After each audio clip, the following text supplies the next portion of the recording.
bit about my passion for this BPD documentary, Borderline Personality Disorder. I have a strong urge to educate our society about what BPD is.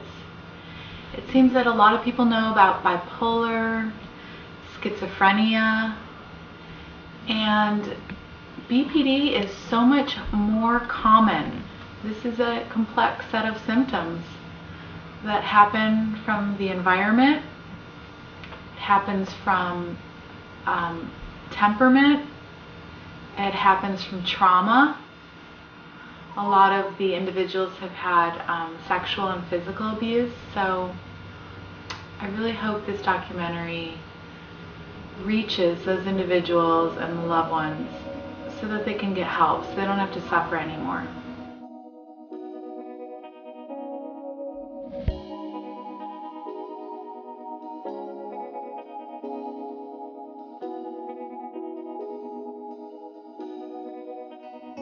I suspected it for quite some time, just based on a lot of the things that I was experiencing in my life. A little precious. And then it's jokingly a little pressure sometimes. When I was about 19, I was in a psychiatric hospitalization for just a myriad of things that were going on at the time and just not feeling safe. And on my discharge paperwork, they had written rule out borderline personality disorder, but I never followed up. So it kind of got lost in the shuffle. But it wasn't until about 3 years ago that I officially received the diagnosis during an intensive outpatient treatment. My whole life I would just hear, oh, you're too sensitive, or you're crazy, or you need to get over it. I would hear that a lot. You need to get over it, or it's no big deal. And it is a mental illness, but it's something that can be treated. Yeah. It's very difficult having to move back home, 5 years ago? 5 years, 4.5. Because there was a lot of shame and a lot of guilt, and those were two things that I just have a really hard problem with everything. My first diagnosis was, I tell people this, was actually by a noted investment banker in 1985. He said, Teresa, I love you, I'm not trying to criticize you here, but you're kind of a walking nerve ending, and I feel like I could rip your life apart with one sentence. And I took that as character flaw, because I didn't know. I knew by my background there had to be some problems. So I went to varying psychologists, psychiatrists. I was told, post-traumatic stress, complex post-traumatic stress. And if you look at those symptoms or they're all kind of similar. So to me, it's not an exact science. A lot of it revolved around relationships, just really intense relationships, trust issues, lots of fears around abandonment and being left, and not being able to tolerate and handle those fears, even when they weren't always realistic. They felt really real to me. Yeah. And I had no way of knowing at the time how to decipher that. It felt real, so it was real, and I reacted as if it was real, threatening that I would hurt myself in some way, because I felt so desperate for whoever it was not to leave me, and I didn't know any other way. And I found that worked to really grab someone's attention and make them care and not want to leave.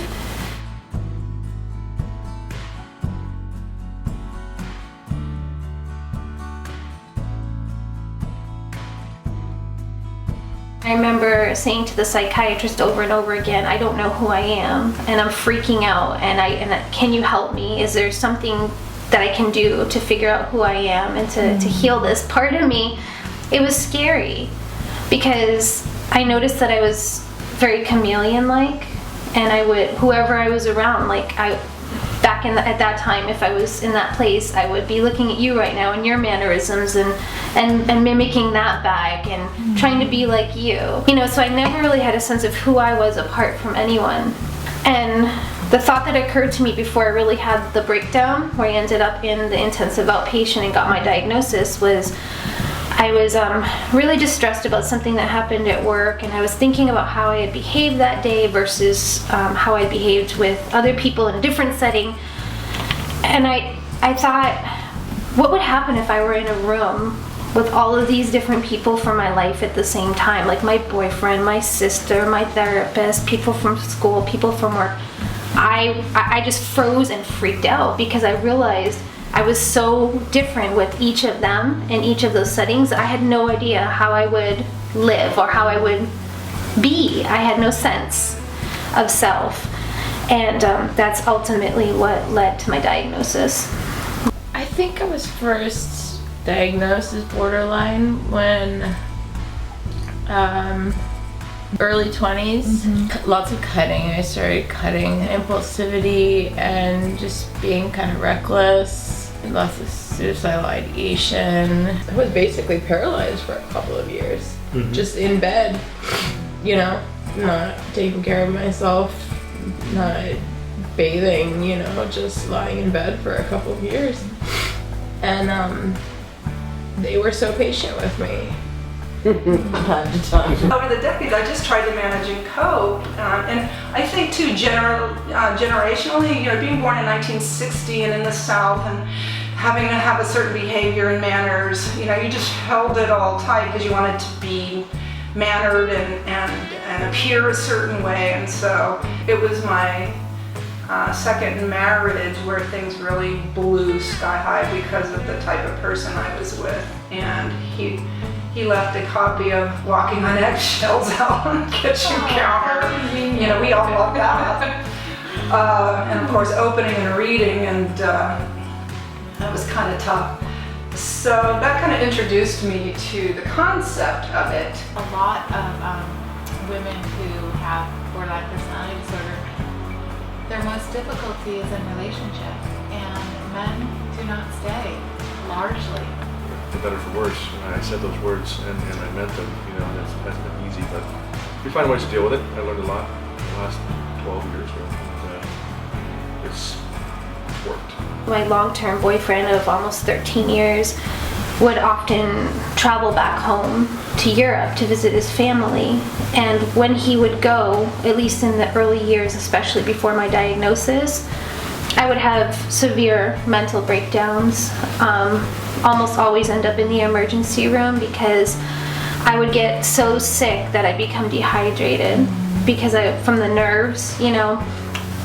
And I would end up in the emergency room, and they would always end up saying, yes, you are dehydrated, you got yourself really sick, but this is anxiety, this is stress, we're going to put you in an intensive outpatient program.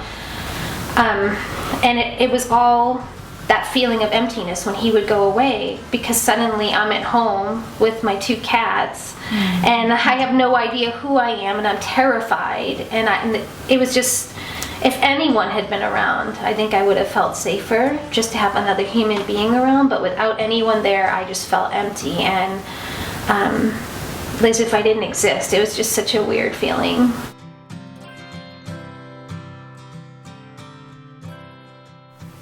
There was one incident that I shared with you when we were getting to know each other a little bit. I was about 8 years old, and I was with my dad and his friend, and I started feeling really sleepy and kind of sick. We were like out at a restaurant, and I knew that my dad's friend wanted him to like go with him to the horse track or something, but my dad didn't want to go because he didn't want to drag me there. So I don't want to make up something that didn't happen, but when I think back at how sick I felt and how quickly I became drowsy, it's possible I was drugged. When I woke up, I don't know how I got there. I was in a strange place with somebody that I didn't know. I got very sick. I was sick to my stomach, throwing up. I was there for about a good 3 days. And when my father finally came to pick me up, I was severely dehydrated. And I just remember him saying, if you don't drink this, you're gonna die. And it was like some kind of like water with Alka-Seltzer, like some kind of concoction he had created because he saw that I was really dehydrated. And he kept using those words, like, if you don't drink this, you're gonna die. If you don't go to the hospital, you're gonna die. Yeah. And I remember being so terrified, you know, and not understanding what was happening. And it's obvious to me that that was one of the major things that has happened in my past that would have led to developing BPD. Yeah. And it's just one of many stories. So.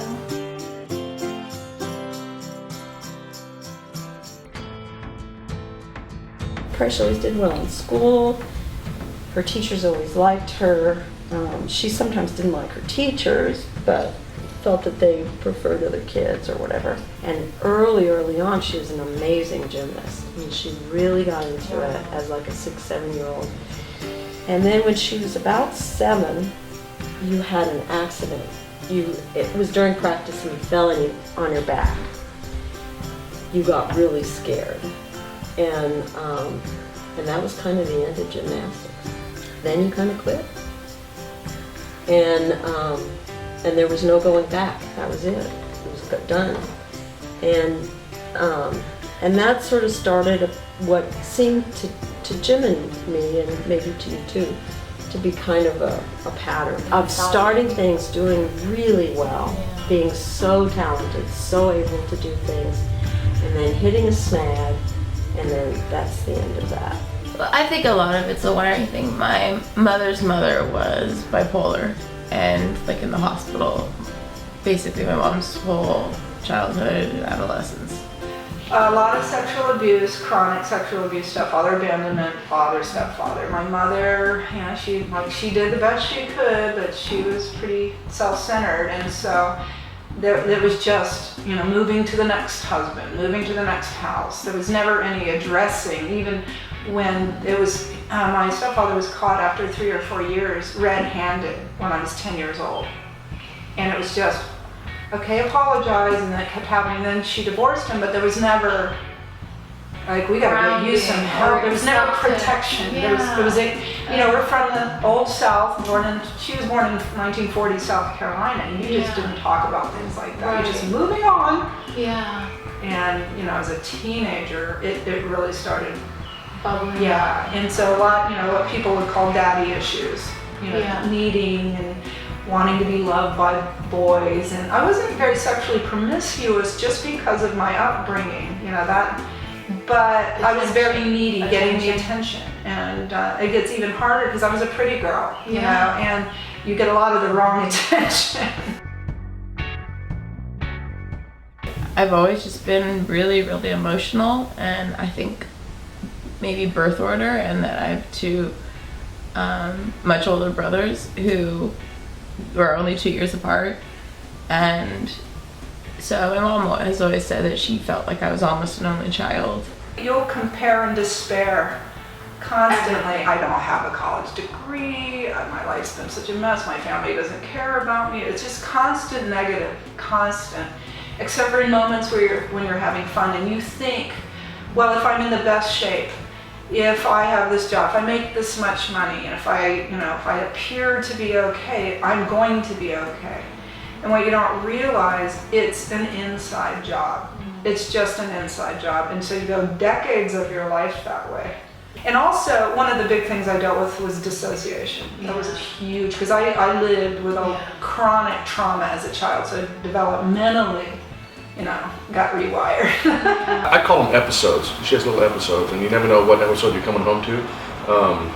Sometimes they're different, I used to get upset about them, and we would fight like cats and dogs because I didn't understand, she didn't understand, and we just didn't get it. I thought that this was her personality, and it wasn't a mental disorder. We had no clue. I was afraid I was going to walk home to the one that was really pissed off at me. And more than half the time I would, and I just wanted to keep my mouth shut. I said to you before, it takes about 10 minutes for her episode to start and finish, and if I can keep my mouth shut for 10 minutes, it's over, and everything is back to halfway normal where we can deal with it on a conversation level. Since I'm outgoing, gregarious and stuff, and I can speak to mask. It's so easy, but if I would have a fight with my husband, and it would get really intense, the desperation the fear is so intense, the shame, everything is just so intense. I remember going into my closet and being screamed at and running into my closet, slamming the door, and just literally pulling every bit of clothing I had on top of me and staying underneath it until I saw myself. And then when we started learning more and more about the disorder, I did some research about it. The internet's a great thing. Yeah. And I just learned what the different characteristics of what she does and why she does them. And it didn't hit me that I didn't have, as she said, empathy for it until we were in an argument at one point in time, and she looked at me and she was crying and she said, "Do you think I really want to be this way?" That's when it hit me. I go, no, I'm sure you don't. And that's when it's like, okay, I just can't be in the long line of people that just walked away when it got hard. I care about her too much, and why be just another person that takes off when it's hard?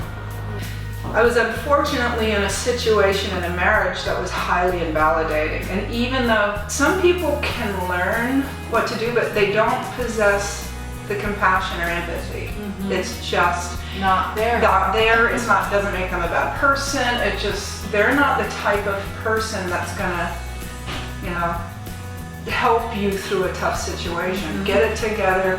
Your BPD is no excuse. You bruise like a grape. I can't take it. That kind of thing. And there's constant shaming that makes it very hard to recover. And that's why I'm so passionate about working with families. Yeah. They make all the difference. Right. All the difference. I was doing heroin and wasn't drinking, but I spent a whole lot of money, and I think I cut myself. And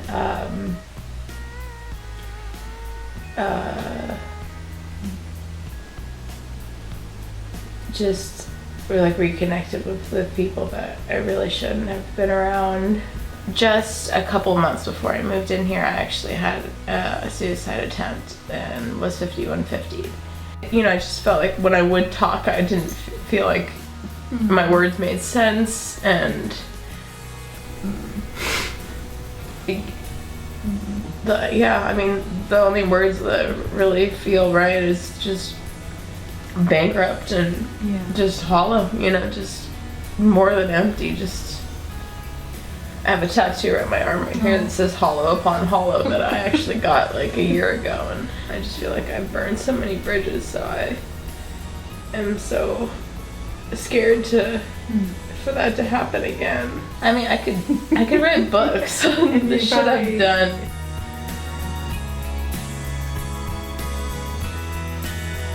So once I received my diagnosis and I found out that there was a treatment available called Dialectical Behavior Therapy, or DBT, I was so excited, and I signed up for it right away at the clinic.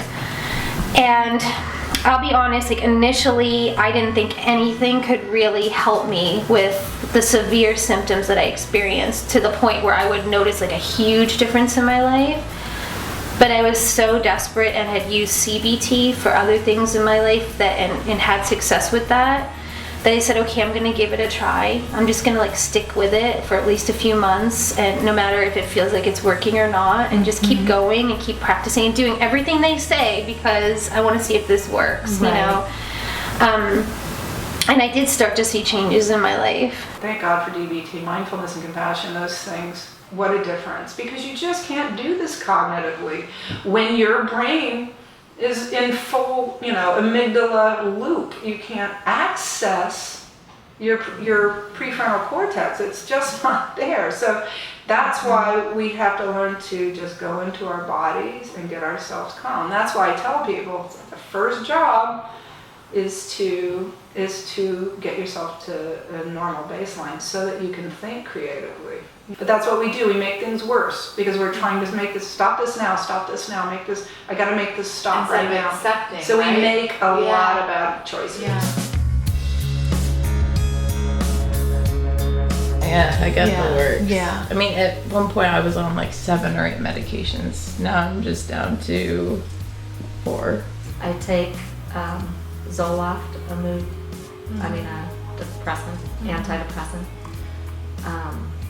Toponex, a mood stabilizer, Lamictal, which is also a mood stabilizer, and trazodone to help me sleep at night. I didn't take all the drugs at all. The side effects would just drive me crazy. And I'm a naturalist anyway. I'm a homeopathic kind of person. You know, I won't even take a Tylenol. So that was kind of tough on me. I've been on a very low level of an antidepressant and a very low level of an anti-anxiety medication that I take before bedtime. So that's basically it, you know. I was on Zoloft for a long time. Because if you're mixing around medications, that throws off the whole balance. And that's what's, I think, happened to me for a long time. Not seeing a therapist, you know, very often, you never develop that close relationship, and they never become familiar enough with the people that you talk about in your life, and so you never feel like you're really getting anywhere. With borderline, with what I'm able to see this now, we can be a little manipulative. We could say to therapists what we want to say. Painting your own picture, because I think we have in our minds what people want to hear, and it's sometimes a different reality.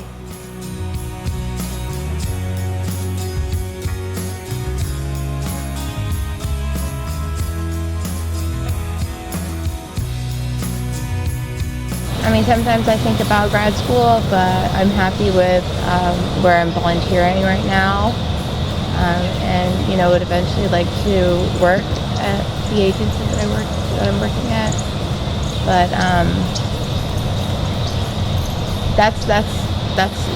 that's probably the most stable part of my life right now, is actually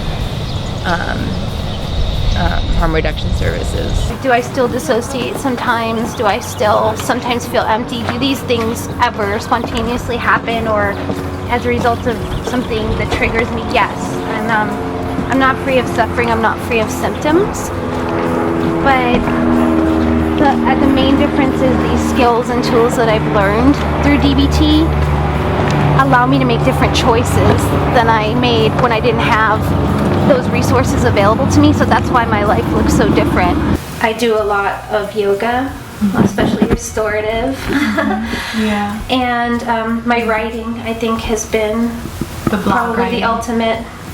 The blog has evolved into 2 different books, and I think writing them was therapeutic, but I think seeing them sell and hearing feedback from people around the world, like literally around the globe, that they're reading this and feeling less alone and feeling like someone understands their story and that they feel more hopeful, that has been healing for me. I've shared my story, and honestly, when I was in the pit of despair and suffering and dysfunction and sabotaging and manipulating and doing all these things because I didn't know any other way, I didn't really believe in my heart that I could have like a huge transformation. Like, I thought I'd always really be suffering to a large degree and feel extremely mentally ill and be dependent on the system and constantly seeking services and being in crisis.